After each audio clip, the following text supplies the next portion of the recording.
యేసుక్రీస్తు నామంలో వందనాలు. హెడ్డింగ్ చూసి చాలా మంది మరి ఈ వీడియోని ఓపెన్ చేసి ఉంటారు. ఈ బోధకులు, ఈ సేవకులు ఏం చెప్తున్నారు ప్రజలకి అని హెడ్లైన్ పెట్టడం జరిగింది.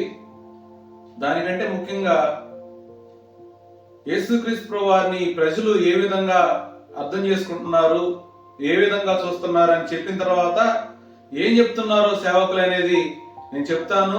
సూటిగా రెండే మాటల్లో అర్థమయ్యడానికి ప్రయత్నం చేస్తాను.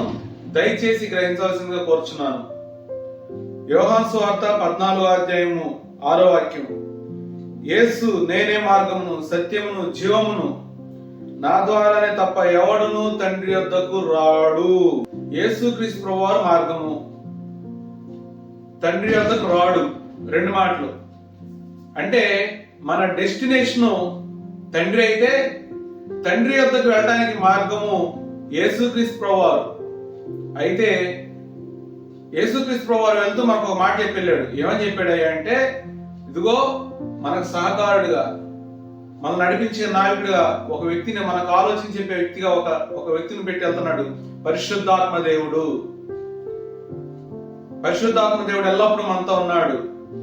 మనకు అర్థమయ్యే భాషలో చెప్పుకుందాం. జీపీఆర్ఎస్ సిస్టమ్ ఉంది కదండి. ఇప్పుడు ఇక్కడ నుంచి విజయవాడ, గుంటూరు నుంచి విజయవాడ, లేకపోతే విజయవాడ నుంచి హైదరాబాద్ మీరు వెళ్ళాలంటే మ్యాప్స్ ఆన్ చేస్తే జీపీఆర్ఎస్ సిస్టమ్ పనిచేస్తుంది. టేక్ లెఫ్ట్, టేక్ రైట్, ఈ విధంగా అది మార్గం చూపిస్తా ఉంటది, ఈజీ వే చూపిస్తా ఉంటది. నువ్వు కారులో ప్రయాణం చేస్తున్నావా, బండి మీద ప్రయాణం చేస్తున్నావా, ఏ పరిస్థితుల్లో ప్రయాణం చేస్తున్నావో అది అడుగుతుంది. దాన్ని సెలెక్ట్ చేసుకుంటే అది మార్గం చూపిస్తా ఉంటది.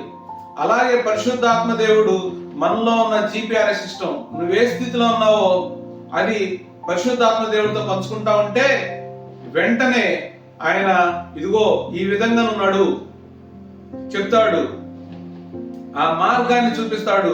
ఆ మార్గం యేసుక్రీస్తు ప్రభువారే. లేదు లేదు లేదు, నేను గుంటూరు నుంచి విజయవాడ ఇలా హైవేలో వెళ్ళను, బైపాస్ మీద వెళ్ళను, ఈ సందులో వెళ్తా ఉంటే, ఇన్ కేసు నువ్వు కార్ వేసుకెళ్తా ఉంటే ఎన్ని స్క్రాచెస్ పడతాయో, ఎంత టైం వేస్ట్ అవుతుందో, తెలియని విధంగా ఎన్ని దెబ్బలు తగ్గుతాయో. మానవుడు తిన్నని మార్గంలో వెళ్ళడానికి ఇష్టపడ్డు కదా. కూర్చోండి రా బాబు అంటే నుంచుంటారు, నుంచోండి రా బాబు అంటే కూర్చుంటారు, వినండి రా బాబు అంటే వినరు. అర్థం చేసుకుందాం, దేవుడు ఎంత స్పష్టంగా మాట్లాడుతున్నాడు. నేనే మార్గము. ఆయన ఆల్రెడీ మన కోసం పరలోకం నుండి భూలోకానికి దిగొచ్చి మనకు మార్గంగా ఆయన ఉన్నాడు. ఆ మార్గంలో నడిపించడానికి పరిశుద్ధాత్మ దేవుడు మన సహాయకుడిగా ఉంచాడు. మన డెస్టినీ కూడా తండ్రి అని చెప్పి చూపించి వెళ్ళాడు. అయితే ఇదే మాటలు ఇదిగో సేవకులని మేము పెట్టాను కదా రేటింగ్. ఈ సేవకులు ఎంత మొత్తుకొని చెప్తున్నారు, ఏసే మార్గము, ఏసే సత్యము చెప్తా ఉంటే మాకు యేసుక్రీస్తు ప్రభువారు మార్గం అవసరంలా, యేసుక్రీస్తు ప్రభువారు సత్యం అవసరంలా, యేసుక్రీస్తు ప్రభువారు జీవంగా మాకు అవసరంలా. యేసుక్రీస్తు ప్రభువారు మనుషులకు ఏ విధంగా కావాలంటే యెహోవా రాఫాగా కావాలి, స్వస్థపరిచే దేవుడుగా కావాలి, ఆయన ఆశీర్వదించే దేవుడుగా కావాలి, ఆయన ఇమ్మానుయేలుగా కావాలి, అంటే తోడుగా ఉండేవాడు కావాలి. ఎలా తోడుగా ఉండాలి? అయ్యా నేను దొంగతనం చేయడానికి వెళ్తున్నాను, తోడుగుండయ్యా అని ప్రార్థన చేసుకునే వాళ్ళు ఉన్నారు. నీ అక్రమల కోసం దేవుడా, నీ ఇష్టానుసారంగా నడవడం కోసం దేవుడా.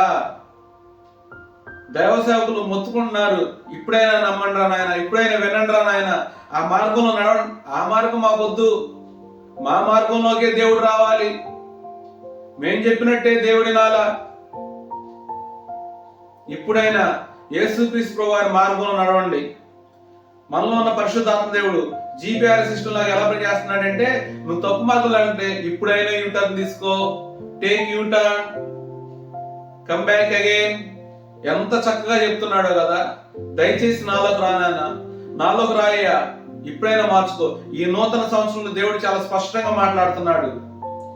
దైవ సేవకులన్నీ గొంతులు పోయి ప్రయాణాలు చేసి సువార్తలు ప్రకటించి అందరికి అర్థమయ్యే భాషలో బోధించి ఇంకా విననొల్లని జనములాగా ఉన్నారా? ఒక్క సంవత్సరం దేవుడికి అవకాశం ఉంది, ఒక్క సంవత్సరం దేవుడికి అవకాశం చూడండి. మీరు దేవుణ్ణి కనుక రుచి చూచుంటే, యేసుక్రీస్తు ప్రభువారిని ఒక్కసారైనా రుచి చూడగలిగితే మీ స్థితిగతులు మారబోతున్నాయి. మీ పరిస్థితి మారబోతా ఉంది. ఈ సమయంలో మనం సమయాన్ని ఇద్దాం, దేవుని మార్గంలో నడుద్దాం, మన డెస్టినీ తండ్రి యొక్కకు చేరదాం. వీటన్నిటికి సహాయకుడుగా పరిశుద్ధాత్మ దేవుని ఉపయోగించుకుందాం. అలాగన వినే చెవులు గ్రహింపు కలిగిన మనసు దేవుడు మనకు అనుగ్రహించి మనల్ని నడిపించి బలపరచును గాక. ఆమేన్.